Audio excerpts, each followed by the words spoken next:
जोड़ घटाव शुरू हो गई बा, मार कानाफूसी हो रहा बा, देश भर में चर्चा हो रहा बा कि अब की नीतीश का करी है कि अपना शर्त पर नीतीश कुमार के यह मौका बढ़ुए फैसला करो। तेजस्वी यादव भले ही मास्टर ब्लास्टर होकस, लेकिन नीतीश कुमार के सामने अब कोनो तरह के ग्रीवांसेज या फिर मुख्यमंत्री बने खातिर अर्जी ना दी है कि चिराग पासवान संगे फाइनल कलो, ना तो चिराग पासवान के अइला के बाद हो सकेला कि भारतीय जनता पार्टी पशुपति कुमार से ज़्यादा तरजीह चिराग पासवान के दे दे। सारा लोग के पटना बोला ले बड़े और गुप्त मीटिंग हुई और यह मीटिंग के बाद आगे के रणनीति तय करी जाई।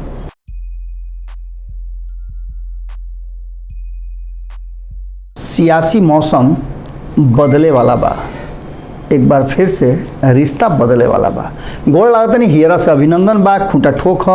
आज दिल्ली से डायरेक्ट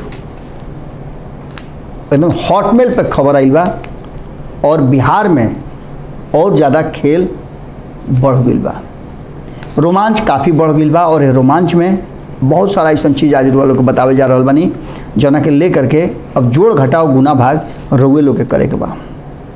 हमार काम बा खाली बता दिहल, अब ओकरा बाद सारा खेल रउए लोग के खेले के बा। हम तो एक कोनो वोट देव, बाकी रउए लोग गाँव जवार जाति गोतिया पटीदार सब मिल के केहू ना केहू के तो जीतेबे करब। आ गुहार बांध बांध के रउए लोग वोट दिहिले, तो चलिए आज समझ ली कि गुहार बांध के वोट जरा के दिहिले वो लोग के स्थिति का बा। तो सबसे पहले एक खाली फिर से समझ ली कि बेमारो लालू नीतीश पर बड़ा भारी पड़ गई बड़े। और ये चर्चा सिर्फ अगर रुआ उतने बात से समझ ली हैं कि लालू प्रसाद के पुरान नीति के अब नीतीश कुमार वर्तमान में लेके आवस। 20 साल कहल जाला कि माने 10 साल में दशा बदल जाला, लेकिन बिहार 30 साल में जहाँ रहे ओजे बा। भले 2005 में नीतीश कुमार ये बात सोच के आई होखस, यह बात के आधार पर आई होखस कि लालू प्रसाद के राज जौन बा जंगल राज रहे, लेकिन वो जंगल राज के ख़त्म करे खातिर अगर नीतीश कुमार अइले तो फिर वही लालू प्रसाद के साथ काहे बाड़े। ये सवाल उनका से पूछे वाला के बा। भारतीय जनता पार्टी अगर उनका से सवाल पूछत हुए तो भारतीय जनता पार्टी के पास भी वैलिड अधिकार नहीं है।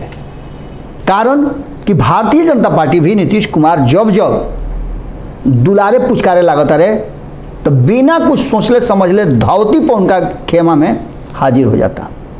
लेकिन एगो शख्स ऐसा बाड़े जौन चाहे वो Lalu Prasad hocus, Nitish Kumar hocus, Bharatiya Janata party होके या केहू होके, ठाई से बोले में उनका तनिको दिक्कत ना होला। जीतन राम मांझी उनकर नाम। जीतन राम मांझी कहीं ना कहीं अब हुंकारी भर दिले बाड़े और उनका सीधे कहना बा कि लालू प्रसाद के बेहतर शासन रहे और वो शासन में बहुत सारा ऐसा फैसला भइल बा जौन फैसला काल जाई बा। ये बात एकरा पर शुरू भइल हा और एकरा अलावे वो लोग बताई कि आखिर जीतन राम मांझी हुंकारी भरे के पीछे कारण का बा। तो सीधा वो लोग समझ ली कि अब की हाली जब शिक्षा के लेकर के नीतीश कुमार बजट बनौले तो बजट बहुत बढ़िया बनल, लेकिन वो बजट के इम्प्लीमेंट करे खातिर और ओकरा में बेहतर सब हो सके ओकरा खातिर एगो और फैसला कैले, जो फैसला रहे कि अब शिक्षक के बहाली सीधे बीपीएससी से हुई और बीपीएससी में उतना जो जानकार बता रहा बड़े कि ओकर कैपेसिटी नहीं खे कि 10,000 20,000 30,000 लोग के करा ली, ओकर कैपेसिटी 3,000 से 5,000 के बीच बा। तो एकरा खातिर का करे के पड़ी, तो निश्चित रूप से नया नया कार्यक्रम बनावे के पड़ी, नया नया रणनीति बनावे के पड़ी, नया नया योजना बनावे के पड़ी।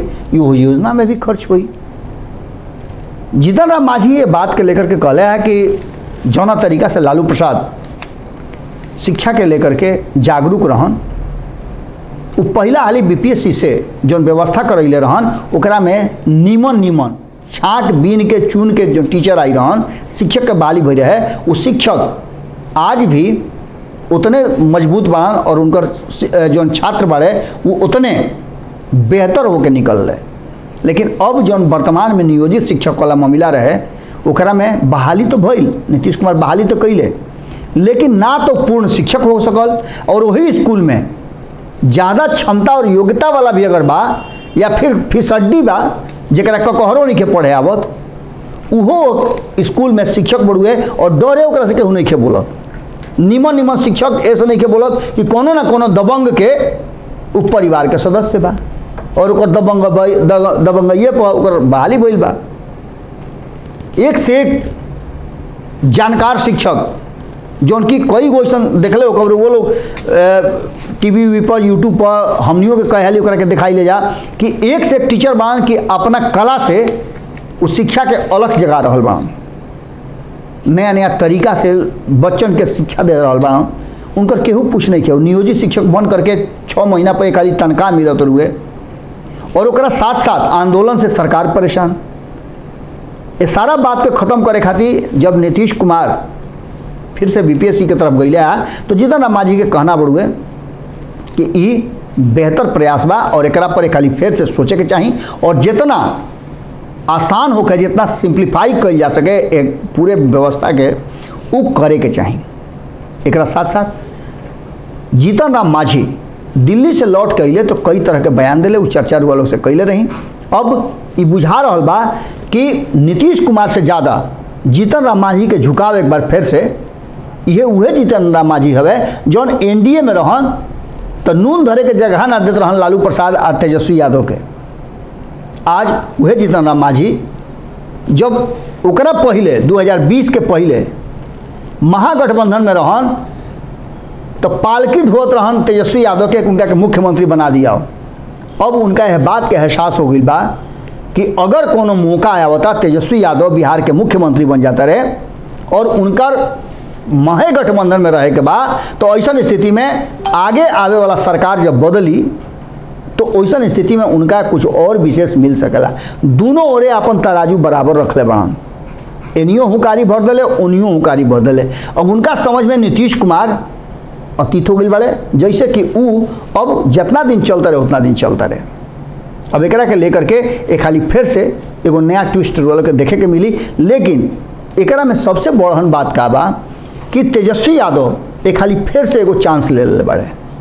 अब के हाली वो चांस ले ले बड़े कि नीतीश कुमार के सामने कुछ भी ना बोली हैं और ना कुछ बोले दी हैं।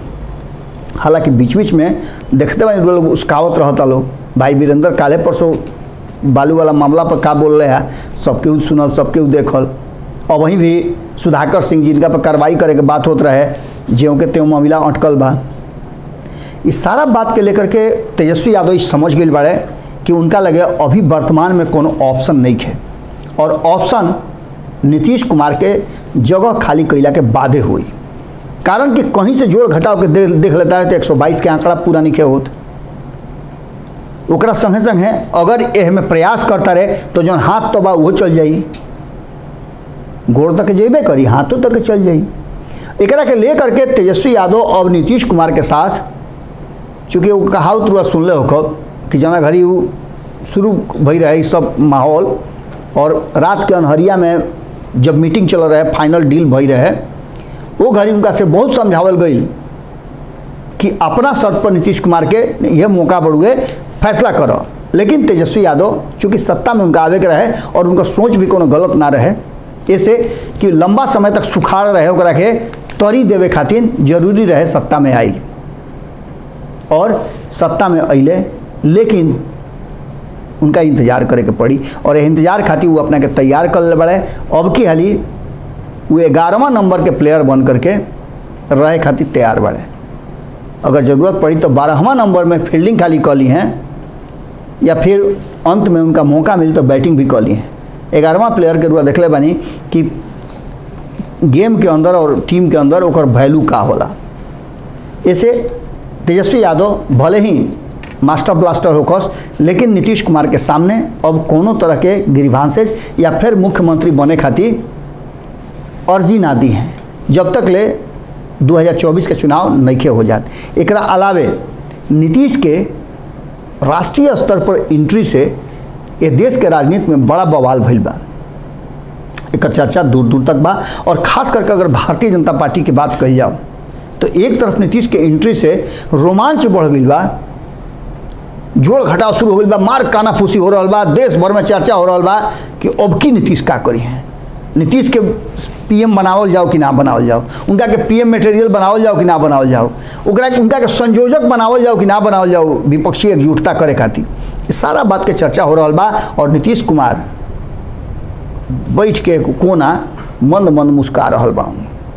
नीतीश कुमार के चेहरा पर देखले हो कि अब की हाली जब दिल्ली से लौट के अले है तो खेल दिले बड़े, और ये खेल लंबा समय तक आगे जाइए। और खास करके खेल से भारतीय जनता पार्टी बहुत परेशान हो गई बा, हाथ गोड़ एने उन्हें छितरा रहा बा, जिससे ना देखले बनी कि ये तैराक ना रहे पानी में डूबे लगला तो ओकरा खातिर तिनको के सहारा होला, ये कहल भी जाला हमने के यहाँ। लेकिन अब स्थिति हो गई बा कि नीतीश कुमार के एंट्री से 2024 के चुनाव में एक साल पहले ही रोमांच बहुत बढ़ गई बा।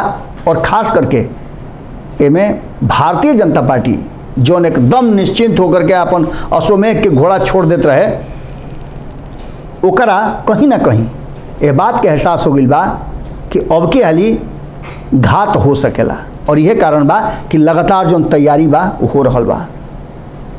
अब एकरा के लेकर के दिल्ली में जो पूरा टीम बा वजह से इनपुट आ रहा बा, वो लोग के खबर बतेबे कहीं।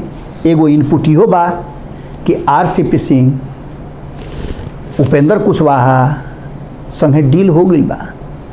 अब बाँचल बड़े पशुपति कुमार पारस और उनका पर दबाव है बात के दिया जा रहा बा कि चिराग पासवान संगे फाइनल कल, ना तो चिराग पासवान के अइला के बाद हो सकेला कि भारतीय जनता पार्टी पशुपति कुमार से ज़्यादा तरजीह चिराग पासवान के दे दे और उनकर जो ग्रीवांसेज रहा ओकरा के पूरा करके दोनों जना के एनडीए के हिस्सा बना के रखो, जना में ज़्यादा फायदा और ज़्यादा डिमांड चिराग के पूरा हुई। अभी तक ये सब बात चल रहा बा। हालांकि एक डेग भी पीछे हटे खातिर पशुपति कुमार पारस भी तैयार नहीं खन, लेकिन बहुत जल्दी रोलो के बहुत कुछ देखे के मिली। 2-3 दिन में ये माहौल बदल जाई। हम इहो बात रोल से बता रहे हैं कि ओजे से उपेंद्र कुशवाहा बिहार भर के जितना उनकर नेता बाड़े, पदाधिकारी बाड़े, जितना कुशवाहा समाज के एक से एक लठैत लोग बा, सारा लोग के पटना बुला ले बाड़े और गुप्त मीटिंग हुई। और ये मीटिंग के बाद आगे के रणनीति तय कल जाई। जुड़ा रही सब है। फिर कल भेंट हुई और भेंट हुई तो फिर नया बात हुई, कारण कि तब तक ले तो 24 घंटा में रोज जानते बनी एक से एक बात वजह से दिल्ली से भेटाई, ओजो से खबर मार धक्का धक कर रहा वालो। चली आज गोड़ लागत नहीं।